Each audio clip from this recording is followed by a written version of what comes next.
Chapter 8. On the promenade, as it is called here, that is, in the Chestnut Avenue, I met my Englishman. "Oh," he began as soon as he saw me. "I was coming to see you, and you are on your way to me. So you have parted from your people? Tell me first how it is that you know all this?" I asked in amazement. "Is it possible that everybody knows of it?" "Oh, no, everyone doesn't. And indeed it's not worth their knowing. No one is talking about it." "Then how do you know it?" "I know, that is, I chanced to learn it. Now, where are you going when you leave here? I like you, and that is why I was coming to see you." "You are a splendid man, Mr. Astley," said I. I was very much interested, however, to know where he could have learnt it. "And since I have not yet had my coffee, and most likely you have not had a good cup, come to the café in the casino. Let us sit down and have a smoke there, and I will tell you all about it.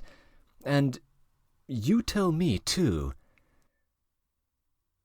The café was 100 steps away. They brought us some coffee. We sat down, and I lighted a cigarette. Mr. Astley did not light one, and, gazing at me, prepared to listen. "I am not going anywhere. I am staying here," I began. "And I was sure you would," observed Mr. Astley approvingly.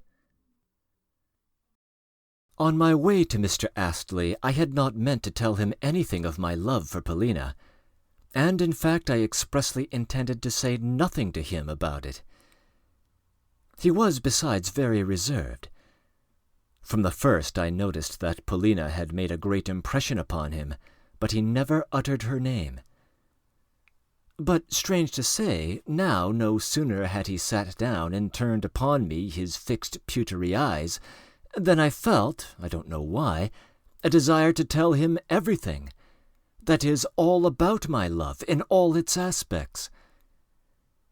I was talking to him for half an hour, and it was very pleasant to me.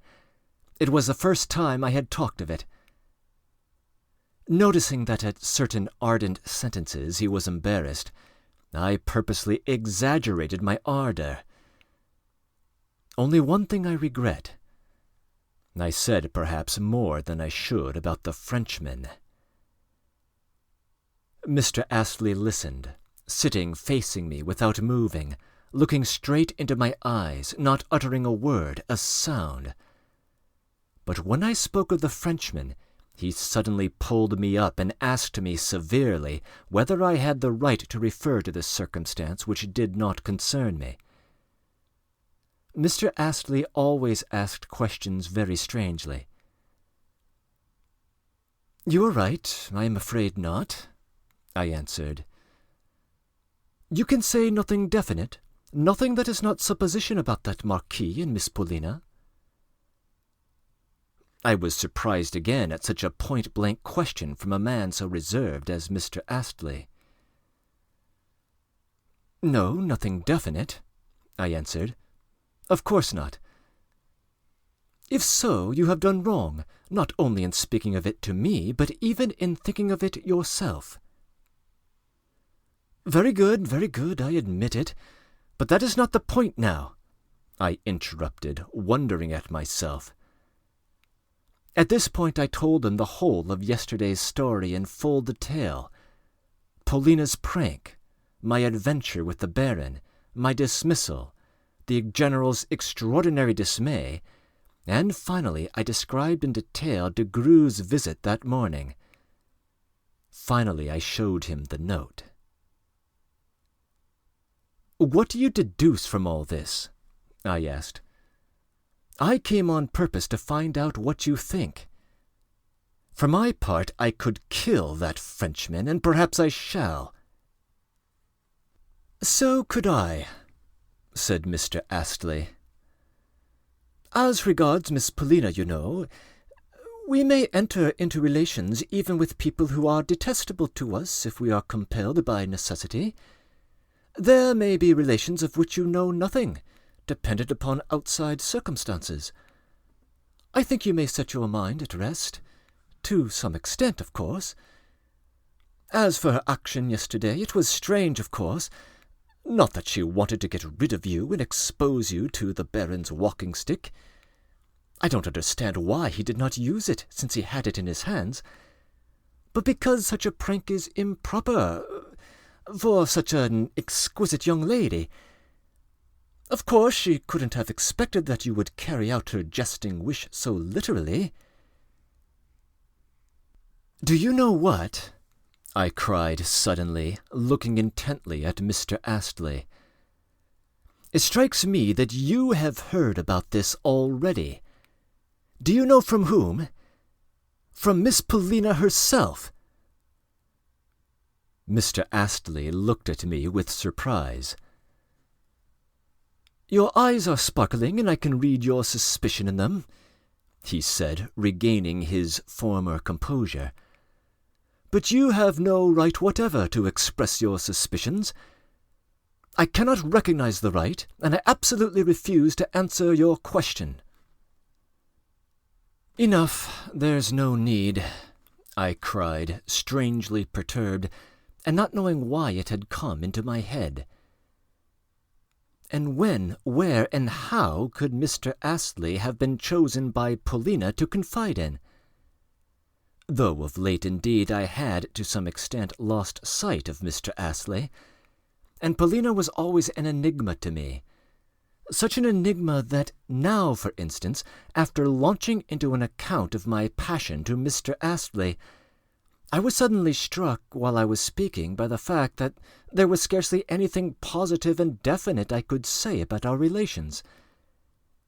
Everything was, on the contrary, strange, unstable, and in fact quite unique. "Oh, very well, very well. I am utterly perplexed, and there is a great detail I can't understand at present," I answered, gasping as though I were breathless. "You are a good man, though. And now another matter, and I ask not your advice, but your opinion." After a brief pause, I began. "What do you think? Why was the General so scared? Why did he make such a to-do over my stupid practical joke? Such a fuss that even de Greux thought it necessary to interfere, and he interferes only in the most important matters. Visited me, think of that! Begged and besought me. He, de Greux, begged and besought me. Note, finally, he came at 9 o'clock, and by that time Miss Paulina's letter was in his hands. One wonders when it was written. Perhaps they waked Miss Paulina up on purpose. Apart from what I see clearly from this, that Miss Paulina is his slave, for she even begs my forgiveness. Apart from that, how is she concerned in all this? She, personally, why is she so much interested? Why are they frightened of some baron? And what if the General is marrying Mademoiselle Blanche Comminges? They say that, owing to that circumstance, they must be particular. But you must admit that this is somewhat too particular. What do you think? I am sure from your eyes you know more about it than I do." Mr. Astley laughed and nodded. "Certainly, I believe I know much more about it than you," he said. "Mademoiselle Blanche is the only person concerned, and I am sure that is the absolute truth." "Well, what about Mademoiselle Blanche?" I cried impatiently. I suddenly had a hope that something would be disclosed about Mademoiselle Paulina. "I fancy that Mademoiselle Blanche has at the moment special reasons for avoiding a meeting with the Baron and Baroness, even more an unpleasant meeting, worse still a scandalous one." "Well, well?" 2 years ago, Mademoiselle Blanche was here at Roulettenberg in the season. I was here too. Mademoiselle Blanche was not called Mademoiselle de Comminges then, and her mother, Madame la Maman Comminges, was non-existent then. Anyway, she was never mentioned. De Grue was not here either. I cherish the conviction that, far from being relations, they have only very recently become acquainted. He, de Grue, has only become a marquis very recently, too. I am sure of that from one circumstance. One may assume, in fact, that his name has not been de Grue very long either. I know a man here who has met him passing under another name. But he really has a very respectable circle of acquaintances. That may be. Even Mademoiselle Blanche may have. But 2 years ago, at the request of that very Baroness, Mademoiselle Blanche was invited by the police to leave the town. And she did leave it. How was that? She made her appearance here first with an Italian, a prince of some sort with an historical name, Barberini or something like it. A man covered with rings and diamonds, not false ones either. They used to drive about in a magnificent carriage. Mademoiselle Blanche used to play 30-40, at first winning, though her luck changed later on, as far as I can remember. I remember one evening she lost a considerable sum. But worse still, un beau matin, her prince vanished. The horses and the carriage vanished too. Everything vanished. The bills owing at the hotels were immense. Mademoiselle Selma, she suddenly ceased to be Barberini and became Mademoiselle Selma, was in the utmost despair. She was shrieking and wailing all over the hotel, and rent her clothes in her fury. There was a Polish count staying here at the hotel. All Polish travellers are counts. And Mademoiselle Selma, rending her garments and scratching her face like a cat with her beautiful perfumed fingers, made some impression on him. They talked things over, and by dinner-time she was consoled. In the evening he made his appearance at the casino with the lady on his arm. As usual, Mademoiselle Selma laughed very loudly, and her manner was somewhat more free and easy than before. She definitely showed that she belonged to the class of ladies who, when they go up to the roulette table, shoulder the other players aside to clear a space for themselves. That's particularly chic among such ladies. You must have noticed it. Oh, yes. It's not worth noticing. To the annoyance of the decent public, they are not moved on here. At least not those of them who can change 1,000-ruble note every day at the roulette table. As soon as they cease to produce a note to change, they are asked to withdraw, however.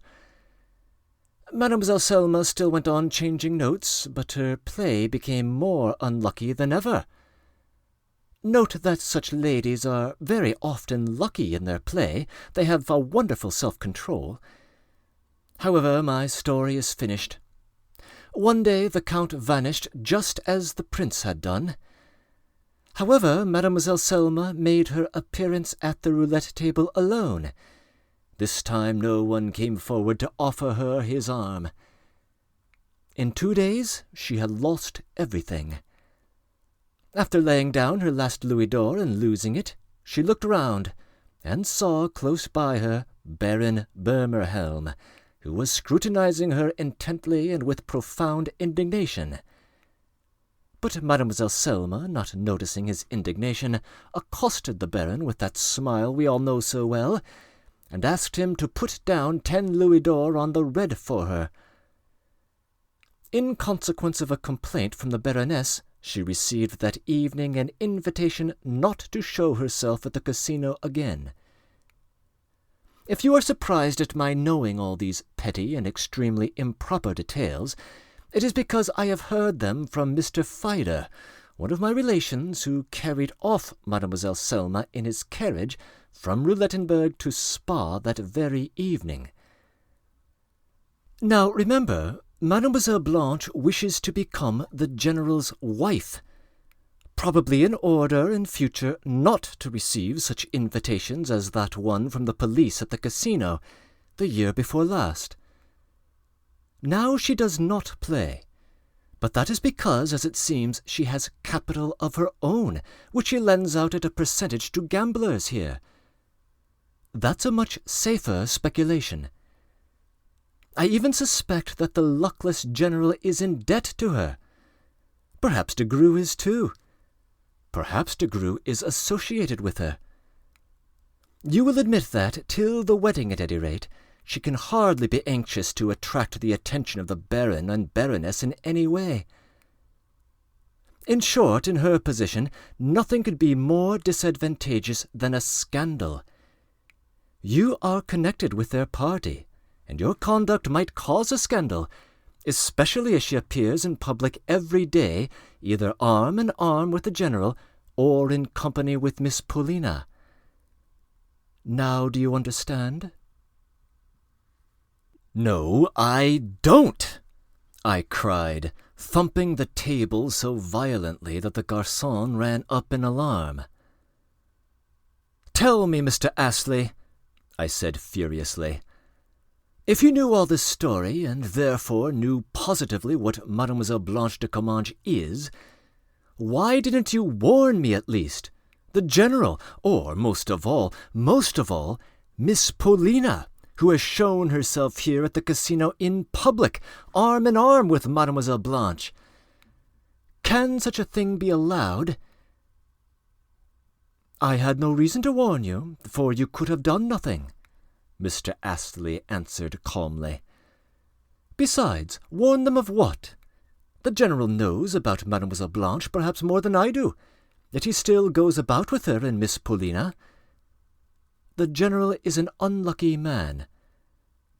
I saw Mademoiselle Blanche yesterday, galloping on a splendid horse with Monsieur de Greux and that little Russian prince, and the general was galloping after them on a chestnut. He told me in the morning that his legs ached, but he sat his horse well, and it struck me at that moment that he was an utterly ruined man. Besides, all this is no business of mine, and I have only lately had the honour of making Miss Paulina's acquaintance.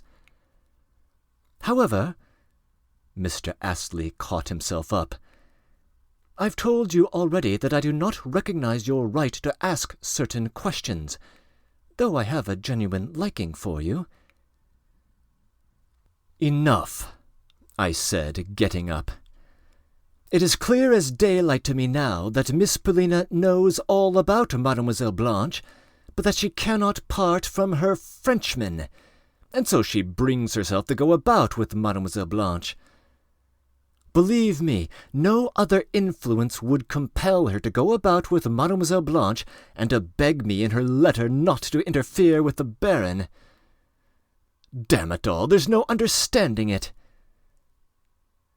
"You forget, in the first place, that this Mademoiselle de Comminges is the general's fiancée, and in the second place that Miss Paulina is the general's stepdaughter, that she has a little brother and sister, the general's own children, who are utterly neglected by that insane man, and have, I believe, been robbed by him." Yes, that is so. To leave the children would mean abandoning them altogether.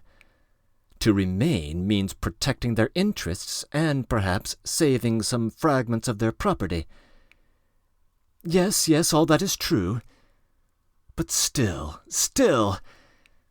now I understand why they are all so concerned about Granny." "About whom?" asked Mr. Astley. "That old witch in Moscow who won't die, and about whom they are expecting a telegram that she is dying." "Yes, of course, all interest is concentrated on her. Everything depends on what she leaves them. If he comes in for a fortune, the general will marry. Miss Paulina will be set free, and de Greux... Well, and de Greux... And de Greux will be paid.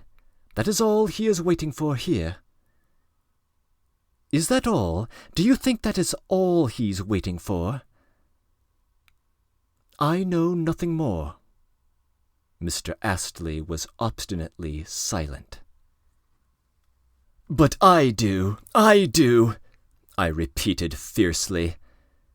"He's waiting for the inheritance, too, because Paulina will get a dowry, and as soon as she gets the money will throw herself on his neck.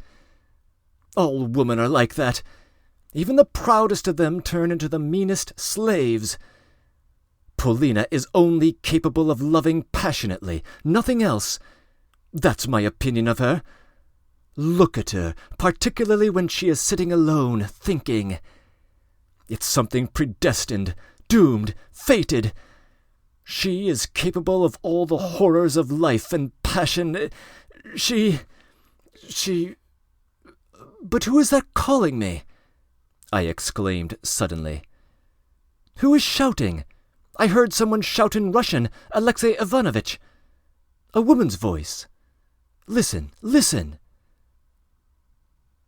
At this moment we were approaching the hotel.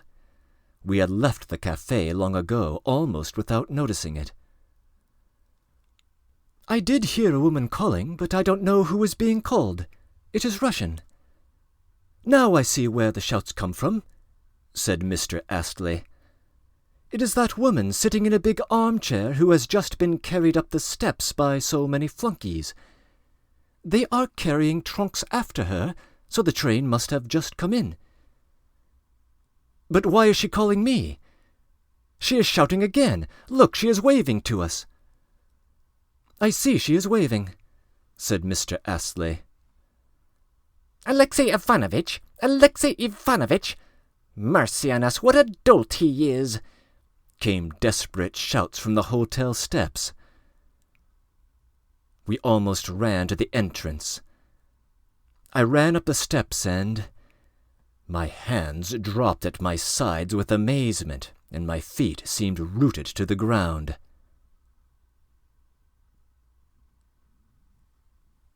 Breaking in.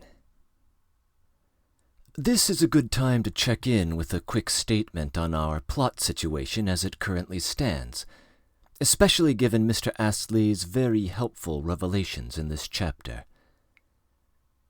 His development of the backstory of our Mademoiselle, along with an occasional comment about our Marquis, reveals them both to be something like con artists.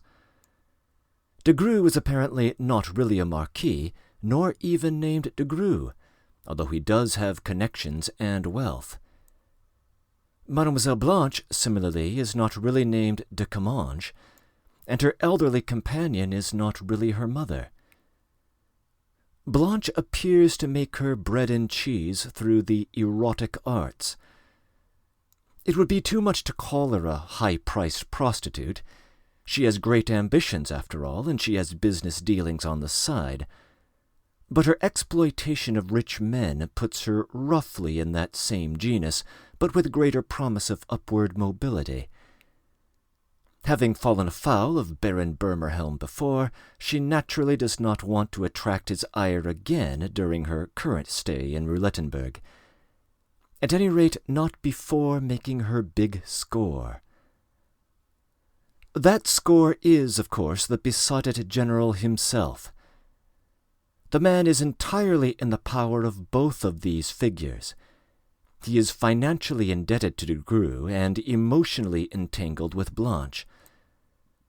But that score won't come off unless the general comes into his inheritance from his aged aunt, or granny as she is called here. Once that happens, the French pair will pick him clean. De Greux, perhaps in part via a generous dowry, if he plucks Paulina as a prize, and Blanche by becoming Madame la Générale, claiming everything that is left over.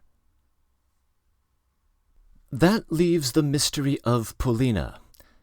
She, too, wants money quickly, although we don't yet know why. We do know that she has had some sort of prior dealings with de Greux, which at one point, 4 months ago, flared up into heated discussion. Our narrator confesses that his own obsession with Paulina began when he saw her face immediately after this conflict. She is somehow also in the Frenchman's power, strongly enough to be led to humbly begging our narrator's compliance in the Bermerhelm affair. The intensely jealous Alexey Ivanovitch has hinted several times at his own suspicions concerning that pair. Our narrator also wonders about the relation between Polina and Mr. Astley, and it seems there is some sort of connection there, as though Polina confides in him. Whatever mysteries remain, however, all parties are agreed that much depends upon the fate of Granny. On that score, we are about to get some news. End of comments.